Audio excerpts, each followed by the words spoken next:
Assalamualaikum warahmatullahi wabarakatuh.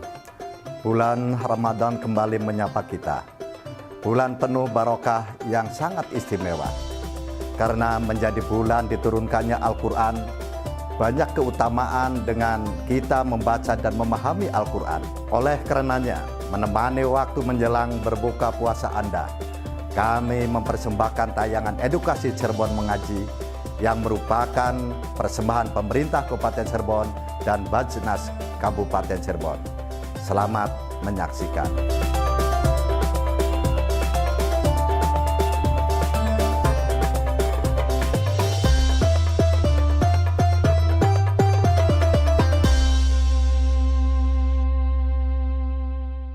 Assalamualaikum warahmatullahi wabarakatuh. Selamat sore pemirsa setia RCTV Langka Padane dimanapun Anda berada. Semoga semua dalam keadaan baik ya pemirsa ya. Senang sekali saya Lulu Jannah kembali hadir menyapa pemirsa dalam program Cirebon Mengaji. Memuliakan kembali maghrib mengaji. Persembahan Basnas Kabupaten Cirebon. Sudah bersama kami di sini pemirsa Bapak Kiai Haji Ahmad Zaini Dahlan selaku Ketua Basnas Kabupaten Cirebon. Assalamualaikum Pak Yai. Waalaikumsalam warahmatullahi wabarakatuh. Pak Yai gimana kabarnya? Alhamdulillah sehat. Alhamdulillah sehat. Lancar, Udah kelihatan sih sehatnya ya, terpancar semangatnya tuh kayaknya udah nular nih ke kita semua yang ada di sini. Jadi sore-sore gini sambil persiapkan buat buka ya Pak Yai ya. Sambil nonton Cirebon Mengaji. Seperti biasa pemirsa kami hadir menemani Anda di sore hari ini sambil mengajak pemirsa juga untuk ikut mengaji bersama kita di sini. Selain itu juga kita akan mendengarkan makna yang terkandung dalam beberapa ayat Al-Qur'an dan juga penjelasan tajwid yang lebih lanjut dan tentunya penjelasan makna dari Al-Quran tersebut yang lebih lanjut yang berkaitan dengan tema kita pada sore hari ini, yaitu Ramadan sebagai momentum hijrah dan juga perubahan diri yang nantinya akan disampaikan oleh Bapak Kiai Haji Ahmad Zaini Dahlan. Namun sebelum itu kita mengajak pemirsa nih, sore hari ini kita mau ngaji bareng surat apa Pak Yai? Kita insya Allah akan membaca surat Ar-Ra'd ayat 11. Baik, pemirsa di rumah siapin Al-Qur'annya, buka surat Ar-Ra'd ya, ayat 11. Kita akan baca bersama-sama juga dengan teman-teman santri di sini. A'udzu billahi minasyaitonir rajim. Bismillahirrahmanirrahim. Lahu mu'aqibatum min baini yadayhi wa min khalfihi yahfazunahu min amrillah. Innallaha la yughayyiru ma biqaumin hatta yughayyiru ma bi anfusihim. Wa idza aradallahu biqaumin su'an fala maradda lahu wa ma lahum min dunihi min wal. Aku berlindung kepada Allah dari godaan syaitan yang terkutuk dengan menyebut nama Allah yang Maha Pengasih lagi Maha Penyayang. Baginya manusia ada malaikat-malaikat yang selalu menjaganya bergiliran dari depan dan belakangnya. Mereka menjaganya atas perintah Allah. Sesungguhnya Allah tidak akan mengubah keadaan suatu kaum sebelum mereka mengubah keadaan diri mereka sendiri. Dan apabila Allah menghendaki keburukan terhadap satu kaum, maka tak ada yang dapat menolaknya dan tidak ada pelindungan bagi mereka selain Dia. Pada surat Ar-Ra'd ayat 11 terdapat hukum bacaan idhar.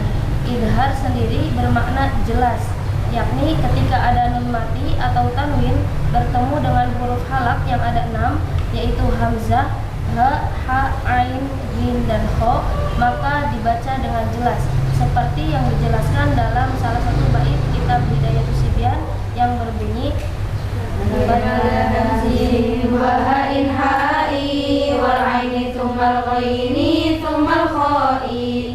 bahwasanya ketika ada nun mati seperti pada lafaz wa min khalfihi, nun mati bertemu dengan salah satu huruf halak yang ada 6, yaitu hamzah, ha, ha, ain, ghin, dan kho, itu dibaca jelas menjadi wa min khalfihi dan min amrillah. Ayo teman-teman kita baca bareng-bareng. Wa min khalfihi min amrillah. Ya pemirsa, shadaqallahul azim. Ya, alhamdulillah telah kita baca dan dengar bersama ya Al-Quran Surat Ar-Ra'd ya, ayat 11 dan beserta dengan penjelasan tajwid, yaitu salah satunya hukum izhar ya Pak ya. Jelas ini katanya izhar tuh ya. Tapi selain itu kira-kira ada hukum tajwid apa lagi Pak ya dari Quran Surat Ar-Ra'd ini ayat 11 khususnya ya? Ya. Jadi memang ada bacaan izhar di mana ini tentang hukum nun mati dan tanwin. Jadi kita membaca nun mati dan tanwinnya itu dengan bacaan yang jelas, yaitu ketika bertemu dengan salah satu huruf halak ya. Ya tadi sudah dicontohkan, ada lagi contoh yang lain di sini biqaumin, ini yang tanwin ya. Biqaumin hatta ya. Ma biqaumin hatta. Jadi kita membaca tanwinnya dengan jelas. Nah, sebagai lawan daripada izhar itu adalah ikhfa. Ikhfa justru maknanya disamarkan. Jadi pembacaan tanwinnya disamarkan, yaitu ketika bertemu dengan huruf-huruf tertentu ya, yang contoh seperti ketemu dengan jim ya. Di sini ada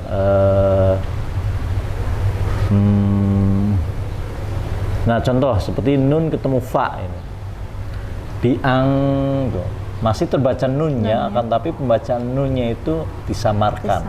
Jadi kalau dalam Indonesia cenderung ke eng, ya, biang fusihim. Tadi wamang jaharo itu ikhfa. Ada lagi yang namanya iklab. Iklab justru pembacaan nunnya itu ya berubah. Contohnya ketika nun atau tanwin bertemu dengan ba. Di dalam surat ini memang tidak ada ya. Contohnya seperti mim, dari nun malah dibaca menjadi mim. Ya, ini iklab itu artinya dibalik ya, atau berubah dari nun ke mim. Itu beberapa hukum-hukum pembacaan nun dan tanwin ya. Baik ya. Baik, terima kasih Pak Yai. Tentu tidak hanya izhar, iklab maupun juga ikhfa ya. Masih banyak lagi hukum tajwid yang bisa kita terapkan ketika kita mengaji di rumah maupun juga mengaji bersama-sama Pak Yai. Nah, kembali ke tema Pak Yai, hari ini temanya Ramadan sebagai momentum hijrah dan juga perubahan diri ya. Namun penjelasannya ditahan dulu Pak Yai ya. Kita akan hadirkan usai pariwara berikut ini. Pemirsa tetaplah bersama kami dalam program Cirebon Mengaji. Membudayakan kembali Maghrib Mengaji. Persembahan Basnas Kabupaten Cirebon.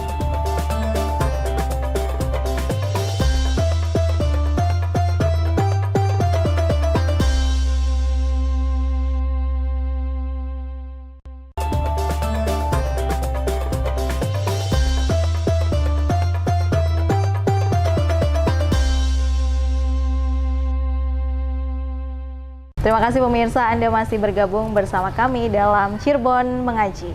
Membudayakan kembali Maghrib Mengaji. Persembahan Basnas Kabupaten Cirebon. Masih bersama kami Bapak Kiai Haji Ahmad Zaini Dahlan, Ketua Basnas Kabupaten Cirebon, dan juga teman-teman santri. Pak Yai, kita kembali ke tema ya, Ramadan sebagai momentum hijrah dan perubahan diri. Ya, mohon dijelaskan lebih lanjutnya Pak Yai, monggo. Terima kasih para pemirsa STV yang dimuliakan oleh Allah. Jadi hijrah itu sebenarnya mempunyai dua makna. Makna pertama itu hijrah dalam arti makna fisik ya, perpindahan dari satu tempat ke tempat lain. Itulah yang dilakukan oleh Rasulullah SAW. Beliau berhijrah dari kota Makkah ke Madinah. Tapi juga ada hijrah yang bermakna mental spiritual atau lebih substansial, yaitu perpindahan atau perubahan sikap mental dari buruk menjadi baik, dari dosa menjadi taat. Itu juga hijrah. Dalam hal ini Nabi besar Muhammad SAW bersabda, al-muhajir man hajara ma nahallah. Orang yang berhijrah adalah orang yang meninggalkan sesuatu yang dilarang oleh Allah Subhanahu wa taala. Ini berarti hijrah dalam arti mental spiritual. Dari buruk menjadi baik. Baik. Kemudian perubahan diri.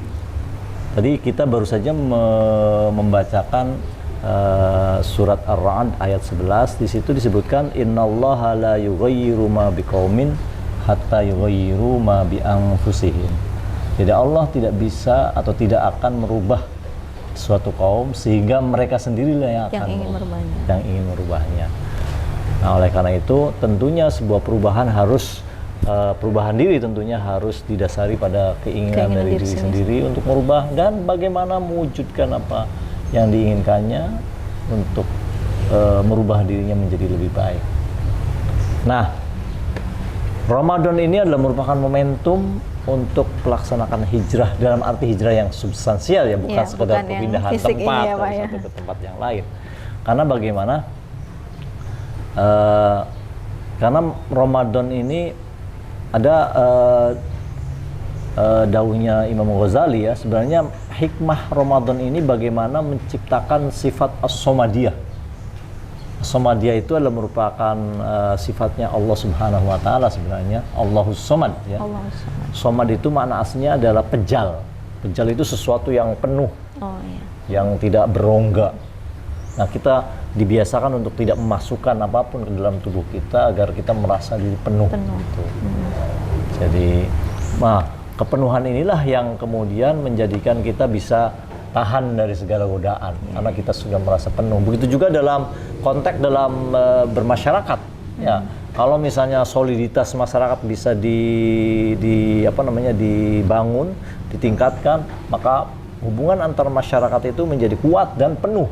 Tidak bisa dimasukin filtrasi dari luar untuk bagaimana masyarakat itu agar pecah dan lain sebagainya. Jadi itulah yang dimaksud dengan somadiyah di situ. Jadi bagaimana agar diri kita sebagai seorang diri menjadi penuh, menjadi tidak terpengaruh oleh orang lain, oleh pengaruh-pengaruh buruk dari yang lain. Begitu juga kita sebagai masyarakat juga bisa mempertahankan solidaritas di antara warga masyarakat.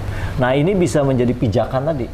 Pijakan bagaimana kita bisa berhijrah dari segi substansialnya. Apalagi seperti kita tahu bahwa dalam Ramadan itu membiasakan kita untuk sifat disiplin dan sabar. Karena tentunya untuk bagaimana agar kita bisa hijrah dari buruk menjadi baik, dari dosa menjadi taat, butuh kedisiplinan dan kesabaran. Begitu juga sebagai sebuah masyarakat, ya berarti masyarakatnya memang harus masyarakat yang kuat sehingga insya Allah masyarakat tersebut bisa merubah diri mereka menjadi lebih baik. Dan Ramadan ini adalah sebagai momentum yang terbaik untuk itu. Untuk hijrah ini ya Pak ya. Tapi itu balik lagi datang dari diri kita sendiri ya. Jadi keinginan hijrah, niat hijrah. Tapi Pak Yai, keinginan apa niat dulu nih kira-kira? Nah, memang yang pertama tentunya harus punya keinginan dulu lah. Keinginan dulu ya? Keinginan dulu harus muncul untuk memperbaiki diri sendiri, baru kemudian diniatkan, ditekadkan. Karena niat itu adalah sebuah keinginan yang disertai dengan pelaksanaan secara real. Jadi niat dulu. Tapi apakah diperbolehkan Pak Yai, mungkin karena kita belum terbiasa melakukan sesuatu untuk menuju ke taat tersebut ya, apakah boleh dengan latar belakang terpaksa nih, tapi dalam hal baik ya, mungkin terpaksa sholat dari awalnya tuh terpaksa dulu, lama-lama nanti jadi terbiasa, tapi apakah boleh diawali dengan seperti terpaksa tersebut? Ya, memang tadi itu, memang nggak apa-apa diawali dengan keterpaksaan, nanti itu menjadi sebuah kebiasaan, dan dengan menjadi kebiasaan sehingga kita sudah tidak sulit lagi untuk melaksanakannya di kemudian hari. Jadi ya seperti Ramadan ini sebenarnya kan kondisi lingkungannya dibuat sedemikian rupa sehingga ya kita misalnya nggak enak kan kalau misalnya nggak puasa, nggak taraweh dan lain sebagainya, ada sedikit keterpaksaan lah. Iya, betul. Tapi kalau misalnya kita jalani dengan ikhlas, meresapi maknanya, insya Allah nanti keterpaksaan itu menjadi sebuah kebiasaan. Dan kalau sudah menjadi kebiasaan, insya Allah kita bisa mengisinya dengan prinsip-prinsip yang lebih dalam lagi. Baik ya, nggak apa-apa tuh pemirsa ya, lewat keterpaksaan tapi dengan hati yang ikhlas ya. Lama-lama nanti sudah membaur menjadi kebiasaan kita sehari-hari, tidak hanya di bulan suci Ramadan ini pemirsa ya, tapi di bulan-bulan selanjutnya masih istiqomah kita kerjakan ibadah-ibadah. Ya. Tapi mungkin bulan suci Ramadan ini waktu yang tepat untuk hijrah. Hijrah ya. Dengan lingkungan yang mendukung Pak Yai ya. Yang mendukung, suasana yang mendukung. Suasana yang mendukung. Dan kawan-kawan semua yang mendukung dan lain Betul. sebagainya. Ini bisa dijadikan sebagai momentum untuk memulai kebiasaan baik yang tentunya harapannya ini bisa kita langgengkan setelah Ramadan nanti. Baik pemirsa ya, semoga pemirsa juga termotivasi nih ya untuk bisa memulai hijrah ya dari diri sendiri. Yang penting ada keinginan dari diri sendiri, ada niat, lalu insya Allah pasti bakal terlaksana Pak Yai ya. Dan juga pasti kita bisa juga memilih lingkungan seperti apa, circle pertemanan kita itu bisa mempengaruhi juga kan Pak Yai ya? Tentunya sangat-sangat mempengaruhi. Pertemanan kita itu sangat mempengaruhi. Ada sebuah syair ya tentang bagaimana pertemanan itu bisa mempengaruhi, yaitu la tas'al an syai'in wasal an qarinihi. Jadi kita bisa mengetahui seseorang itu tinggal menyimak saja circle-nya kayak apa. Tentunya orang yang punya circle dengan penjual minyak wangi paling tidak ya kebagian wanginya. Ya. Berbeda kalau misalnya circle-nya itu sesuatu yang menjual dengan sesuatu yang berbau tidak enak, ya kita akan terkena juga ya dampaknya. Jadi khususnya mungkin teman-teman santri juga ya harus setelah keluar dari pesantren ini mungkin ya kalau sudah penuh mah nggak akan goyah kayaknya Pak Yai ya. Apa namanya dari lingkungan luar ini semoga bisa bareng-bareng hijrah ya. Buat teman-teman santri yang mau tanya ke Pak Yai seputar tema kita pada hari ini ditahan dulu ya, dipersiapkan karena kita harus jeda terlebih dahulu. Jadi pemirsa jangan kemana-mana, tetap bersama kami di Cirebon Mengaji. Membudayakan kembali Maghrib Mengaji. Persembahan Basnas Kabupaten Cirebon.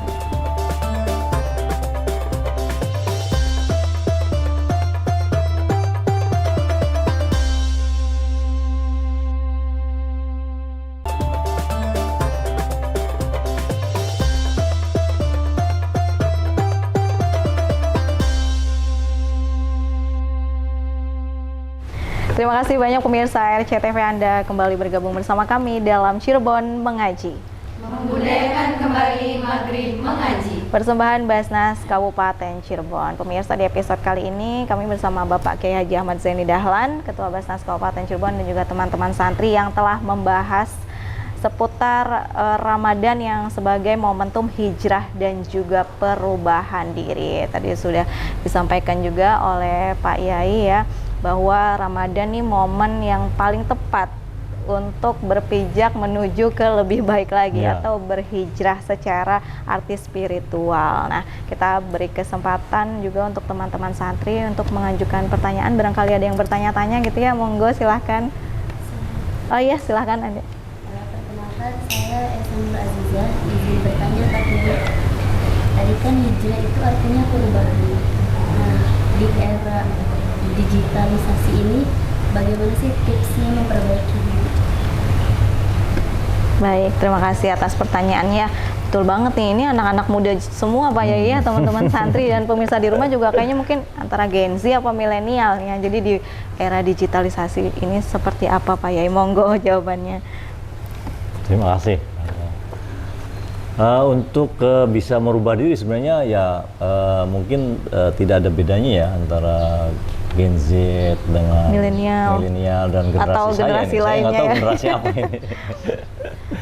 Saya pikir tidak ada ya, memang mungkin tantangannya mungkin lebih besar dan lebih challenging ya untuk generasi-generasi sekarang. Tapi bukan berarti di generasi yang lebih tua juga tidak ada tantangan. Jadi pada intinya bagaimana tips agar kita bisa merubah diri ya. Yang pertama tentunya ya kita harus merubah dari hati. Dari hati. Jadi karena bagaimanapun yang namanya hati itu adalah penentu dari seluruh aktivitas tubuh kita. Jadi di dalam tubuh kita itu ada hati itu ya, ada segumpal daging yang menentukan bagaimana kita berpikir, bagaimana kita bertindak. Oleh karena itu, tanamkan keinginan untuk merubah di dalam hati sekuat-kuatnya ya. Kalian harus bertekad dalam hati kita untuk bisa merubah diri kalian menjadi lebih baik. Itu yang pertama. Jadi jadikan perubahan ke arah yang lebih baik sebagai tekad di dalam hati kita. Yang kedua tentunya ya merubah diri itu ya harus dimulai dari diri kita sendiri. Kita jangan menunggu orang lain, teman. Iya, pancingan atau dorongan atau motivasi dari, ya memang penting itu, pancingan, dorongan, motivasi dari teman-teman, tapi bagaimanapun yang namanya berubah itu adalah dimulai dari diri kita sendiri. Kita tekadkan tadi di dalam hati, kemudian kita lakukan dari diri kita sendiri.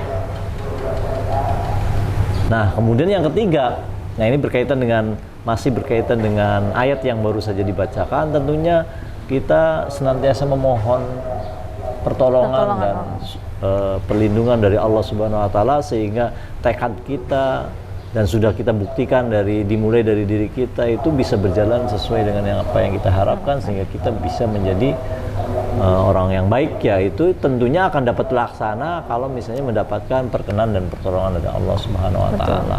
Oleh karena itu senantiasalah memohon kepada Allah agar supaya kita tetap diberikan petunjuk, diberikan taufik dan hidayahnya agar kita bisa menjadi lebih baik.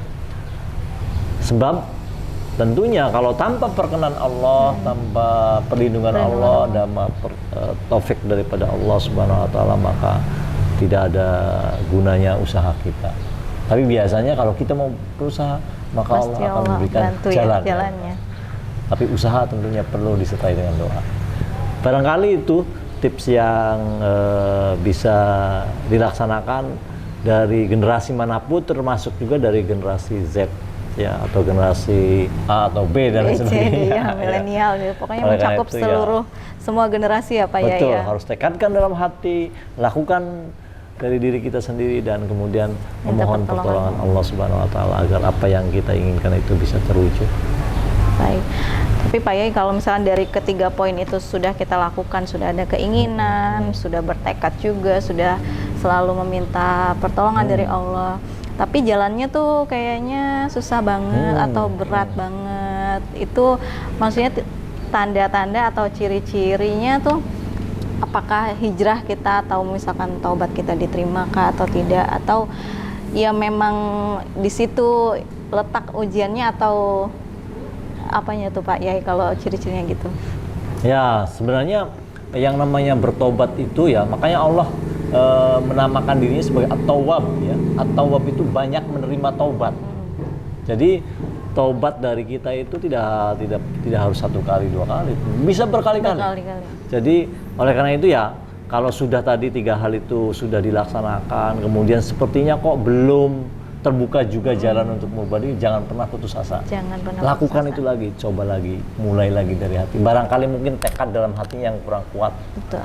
Atau mungkin juga kita masih perlu ulur-uluran tangan dari orang lain. Usahakan sekarang harus mulai dari sendiri. Atau mungkin kita kurang khusyuk dalam berdoa. Coba lagi. Coba lagi dan coba lagi. Insya Allah Allah Subhanahu wa taala tidak akan pernah bosan untuk menerima percobaan kita. Akan terus terbuka. Betul. Nah, dan saya pikir ya itu sudah sewajarnya kalau misalnya kita mengalami kegagalan untuk percobaan pertama, kedua. Nah, inilah tadi kedisiplinan dan kesabaran yang diajarkan di dalam bulan puasa ini sebenarnya, agar kita senantiasa untuk bisa berdisiplin dan bersabar, komitmen dan continue untuk mengusahakan apa yang kita inginkan. Insya Allah pada akhirnya Allah akan mengabulkan permintaan kita dan kita akan menjadi orang yang lebih baik tanpa kita sadari. Betul ya. Tanpa kita sadari kan diri kita sudah berubah menjadi lebih baik ya Pak ya, sudah mendapat rahmat Allah juga betul, ya. Betul. Nah pemirsa, untuk itu jangan putus asa. Baik Pak ya, secara singkat kesimpulan dari tema kita pada hari ini, monggo, Ramadan sebagai momentum hijrah dan perubahan diri. Jadi seperti saya katakan, hijrah ini adalah yang makna substantifnya adalah perubahan sikap Nah, ini juga masuk dalam kategori tadi perubahan diri yang di dalam surat yang kita baca itu kita tidak bisa merubah Tuhan tidak akan merubah diri kita kecuali harus dimulai dari diri kita sendiri yang mau merubahnya. Nah, momentum Ramadan ini adalah merupakan momentum yang baik untuk berhijrah dan melakukan perubahan diri, membiasakan kebiasaan-kebiasaan baik, menanamkan kebiasaan-kebiasaan baru yang baik yang insya Allah bisa kita pertahankan setelah berlalunya Ramadan. Bulan Ramadan ini. Baik, amin ya Rabbal Alamin ya. Semoga semua bisa menjadi lebih baik, pribadi yang lebih baik dari sebelum-sebelumnya. Terima kasih banyak Pak Yai atas penjelasan maknanya, teman-teman santri juga yang telah hadir. Dan buat pemirsa RCTV juga jangan lupa terus saksikan program Cirebon Mengaji. Membudayakan kembali Maghrib Mengaji. Persembahan Basnas Kabupaten Cirebon. Kita harus pamit undur diri. Terima kasih atas kebersamaan Anda. Sampai jumpa. Wassalamualaikum warahmatullahi wabarakatuh. Salurkan zakat, infak, dan sodako Anda melalui Basnas Kabupaten Cirebon. Zakat, infak, sodako Anda insya Allah akan kami kelola dengan amanah, profesional, transparan, dan akuntabel. Cinta zakat menyejahterakan umat, Cirebon mengaji dan indahnya berbagi.